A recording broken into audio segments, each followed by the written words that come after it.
नमस्कार किसान भाइयों गन्ने के भाव के संबंध में मैंने कई वीडियो बनाई हैं और उसमें काफ़ी किसानों ने मैसेज दिए हैं और उन्होंने बताया है कि यूपी में भी कितना गन्ना होना चाहिए, कितनी इसमें लागत आ रही है, गन्ने का भाव क्या होना चाहिए जो पिछले कुछ वर्षों से गन्ने का भाव नहीं बढ़ा है।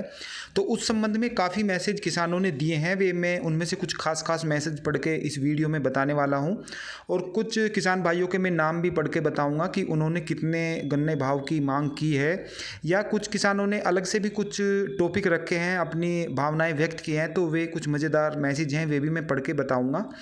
और किसान भाइयों जो गन्ने का भाव है और किसानों के हित की जो सरकार है, मैं एक सर्वे सा भी करना चाहता हूं ताकि मालूम हो कि अगली सरकार की क्या रूपरेखा हो सकती है और किसानों के बारे में कौन सी पार्टी ज़्यादा फ़ायदेमंद साबित हो सकती है, कौन सी सरकार जो है वो किसानों का अच्छा फ़ायदा कर सकती है।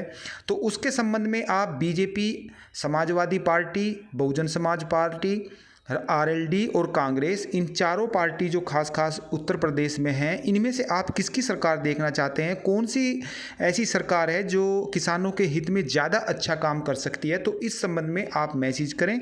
मैसेज में ये भी लिखें कि ये सरकार क्यों अच्छी है और क्यों किसानों का ये ज़्यादा फ़ायदा कर सकती है। तो ये मैं अगली वीडियो में फिर जैसे मैसेज आते हैं उन्हीं के हिसाब से मैं मैसेज पढ़ूंगा भी और परसेंटेज के हिसाब से भी देखूँ कि कौन से कितने परसेंटेज किस पार्टी के संबंध में मैसेज आ रहे हैं, तो वो परसेंटेज भी मैं आपको बताऊंगा कि किस पार्टी के पक्ष में कितने वोट पड़ रहे हैं। तो ये एक किस्म की वोटिंग सी हो जाएगी। और अब मैं लेता हूं जो मैसेज गन्ना भाव के संबंध में आए हैं। इसमें योगेंद्र सिंह लिखते हैं कि आप इस पर भी वीडियो बनाओ कि किसानों की लागत क्या आती है, कितना उसको फ़ायदा होता है, कितना नुकसान होता है और उसी हिसाब से गन्ने का भाव होना चाहिए। तो ये इन्होंने अपनी बात रखी है। आगे प्रवीण शुक्ला लिखते हैं कि यूपी में अभी गन्ने का जो रेट है वो पेंडिंग में है और हमें तो डर है कि कहीं गन्ने का रेट कम ही ना कर दे, तो एक किस्म से ये सरकार पर तंज कस रहे हैं। आगे जितेंद्र राणा जी हैं, लिखते हैं कि एक देश एक रेट होना चाहिए। तो ये मोदी जी की बात है, तो इस हिसाब से देखा जाए तो केंद्र सरकार का 290 रुपये का रेट है, तो ये 290 रुपये प्रति क्विंटल के हिसाब से की वकालत कर रहे हैं। आगे जो मैसेज है वो है रामवीर सिंह का। इन्होंने कहा है कि किसानों को एमएसपी सरकार ही निश्चित करती है। जिस तरह सरकार अपने कर्मचारियों का वेतन व महंगाई भत्ता में वृद्धि करती है, ठीक उसी तरह किसानों के कृषि मूल्यों में भी वृद्धि होनी चाहिए, क्योंकि किसान को भी अपने परिवार का खर्च उठाना पड़ता है। तो इन्होंने भी एक बहुत ही अच्छी बात लिखी है। आगे हम मैसेज लेते हैं रवि कुमार का। इन्होंने लिखा है कि 5 पैसे प्रति किलो गन्ने का मूल्य में वृद्धि की गई है मोदी सरकार ने, और डरा है पाकिस्तान, थर कांपा चीन, अमेरिका भारत में बनाएगा किसानों के लिए गोदाम ताकि किसान अपनी बड़ी आय को उसमें सुरक्षित रख सकें।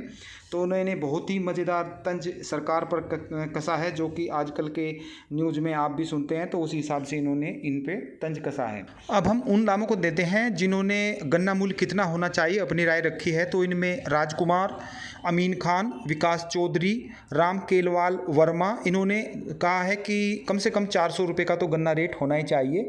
दीपक राणा ने कहा है कि 350 रुपये का गन्ना भाव होना चाहिए। अमित साहिल ने 450 रुपये, निहाल अहमद ने 365 रुपये, कुलदीप मिश्रा ने 400 रुपये, सुनील कुमार ने 400 रुपये, मोहम्मद जुनेद ने भी 400 रुपये, अनिज कुमार ने 400 रुपये, गुर्जर एनएस ने भी 400 रुपये, विपुल दुत ने 500 रुपये, बसंत कुमार ने 400 रुपये, मोहम्मद सादिक ने 375 रुपये, इक्तेदार अहमद ने 400 रुपये, नरेश सैनी ने 400 रुपये, योगेंद्र सिंह ने 380 रुपये, गगन गुर्जर ने 400 रुपये, पंकज सिंह राणा ने भी 400 रुपये। तो काफ़ी किसानों का यदि एवरेज लगाया जाए तो लगभग 400 रुपये गन्ना रेट होना चाहिए, ये किसानों ने कहा है। और मैं कुछ खास बातें बताऊं तो किसानों की राय ये है कि लागत बढ़ गई है, उस हिसाब से गन्ने का रेट होना चाहिए। कुछ किसानों ने लिखा है कि जब हमारे 2 पड़ोसी राज्यों में अच्छा भाव सरकारों ने निकाला है तो योगी जी को भी उनसे ऊपर ही गन्ने का भाव निकालना चाहिए। तो ये सारे मैसेज हैं, ये मैं आपको जो मोटे से मैसेज हैं वे मैंने आपको बताए हैं। अगली वीडियो में मैंने बताया है कि आप उस पर मैसेज कीजिए और जो आपको सरकार अच्छी लगती है, जो किसानों के हित की सरकार है, उसके संबंध में आप मैसेज कीजिए। मैं परसेंटेज के हिसाब से अगली वीडियो में फिर उसको सम्मिलित करूंगा और जो अच्छे मैसेज होंगे उनके नाम पढ़ कर के भी मैं वीडियो में बताऊंगा। फिर मिलते हैं ताज़ा अपडेट के साथ, तब तक के लिए नमस्कार।